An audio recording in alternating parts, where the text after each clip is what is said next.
Alright van lifers, or should I say hola, because we're here in Portugal at the minute. We just drove right down through France and Spain, and we're here in a crack little place called Brasanca in northern Portugal in the mountains. On the last video I was on a few weeks ago, I was telling you all about our park ups in Wales. This time I want to do it all about where we stayed in England, because loads of people have asked us, where can we stay for free? So the first thing I want to tell you is that they just don't want you there. They don't want people parking up for nothing. I think they want you to like go and stay in the campsite, so they know where everyone is. I don't know what it is, but we've only found it in England. But they just don't want you there, so be prepared for that. So after we left Wales, we come across the Severn Bridge towards Gloucester, and then we headed down southwest towards Cornwall. And the first few little towns we went to, there were signs everywhere, no overnight parking, no camper vans. It was a bit of a nightmare, to be honest with you. So our first night in England was in a lay-by, so which was all right. We got there about 7 o'clock, and then we just had our tea and then got our head down. But if you're out, or you do have to stay in a lay-by, make sure you've got trees or something between the road and where you're parked off, because the last thing you want is someone ploughing into the back here. Okay. So our first or our second night in England, we went through Exmoor on the B3358, and that takes you right through the heart of Exmoor. It's absolutely lovely, it is. And either side of the road there's gravel paths or little gravel lay-bys where you can park up for the night, enough to get about 3 or 4 camper vans on. Also there as well, you've got like wild horses which just roam around Exmoor, and they're right next to the van, and the views were just brilliant. After about 7 o'clock the traffic dies down as well, so it's dead quiet as well. It's a crack a little place to park your van off for a few days.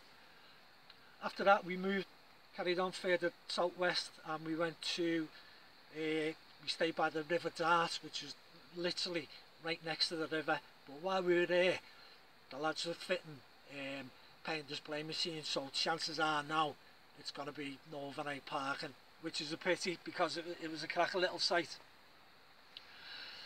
So as we come into Cornwall, we went, because we're in the National Trust, all the beaches are all run by the National Trust. So if you remember, it's free.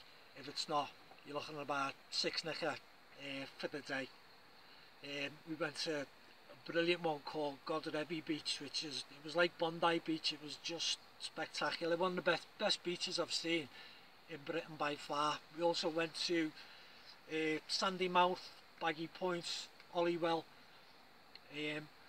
Again, they're all National Trust, and it does say like in little tiny words on the machine, no overnight parking. But we stayed. To be honest, we stayed. No one moved us on.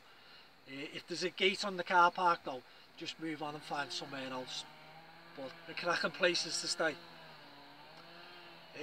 From there we went to like all the little towns in Cornwall as well, like Boscastle, Bude, Padstow, St Ives, Ulfracombe. When we got to St Ives, we spent a day in St Ives just having a little look around, and the car park, or the free park up, is about 5 miles from St Ives. It's a postcode TR7 5BS, and as I said, it's about 5 miles outside St Ives, but it's just like in a big empty field, really. Like you wouldn't even know it was there, but it was dead quiet for the night. So after St Ives, we went to our next free parking was in a place called the Britannia Inn, which is in St Austell. The postcode for that is PL24 2SL, and next to the boozer, there's a big massive field, and the manager, he lets camper vans and motorhomes stay there for nothing. We were there every Saturday night, and he had a ska band on, so we were having a few bevies and a little boogie, and that was alright. It was a good night there. That's well worth checking out, that place anyway.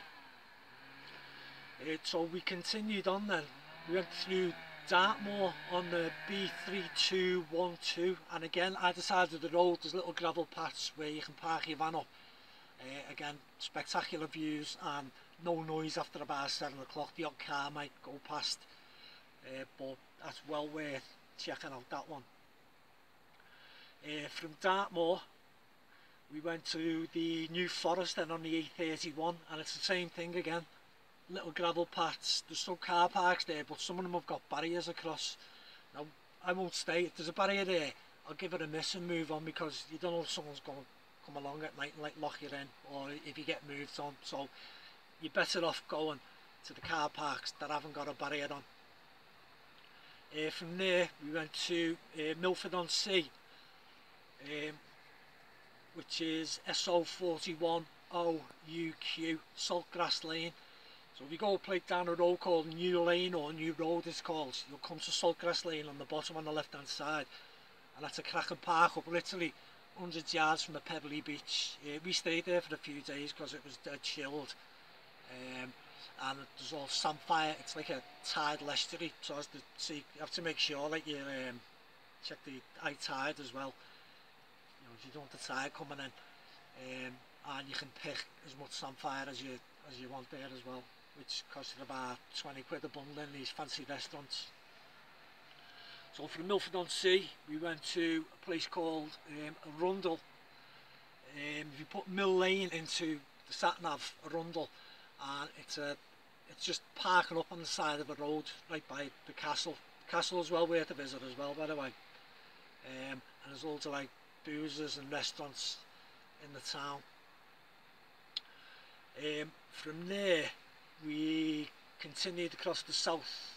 Oh no, we didn't. No, we didn't. There was a couple of National Trust properties that we wanted to do inland, and we ended up into Surrey, which was a mistake, because in Surrey the people are just so snotty.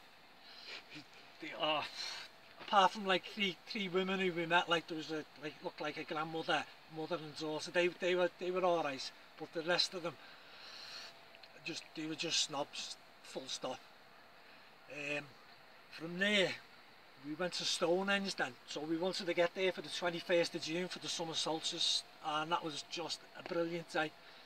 The sun come up at 4:52 I think it was, and the atmosphere was great there. It was all people like smoking weed and hippies, druids, but the atmosphere was great, and all people playing bongos and white witches and that. It was boss. And then we stayed in a campsite then, which is about 2 miles from Stonehenge, just to like recover. Not that we weren't smoking weed or anything like that, but we did have a bevy or two. And then we headed back down towards the south coast then. So we headed towards Brighton, and a couple of miles past Brighton there's a place, it's east of Brighton, postcode BN107AD. There's a place called the Tavern Pub, which is, I think it's called Telescone Cliffs or something like that.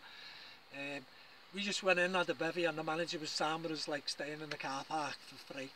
Well, that was a good little park up anyway. From there we continued along south coast, then we went to Birling Gap, BN20OAB. Now that's a National Trust place again, but we stayed overnight.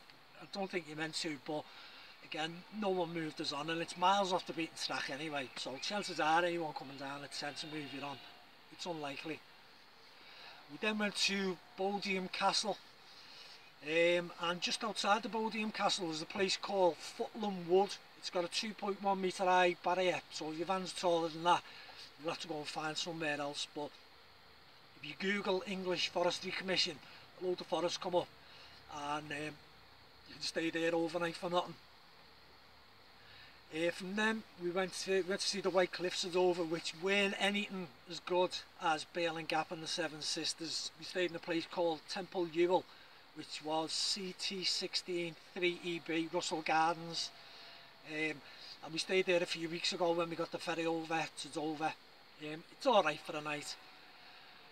From there we went up to Canterbury then, just to have a look around. All the big cities that we've been in, like Canterbury, Cambridge, Oxford, we've always used the park and ride, which is like 3 or 4 quid for the day, and you can spend all day there then.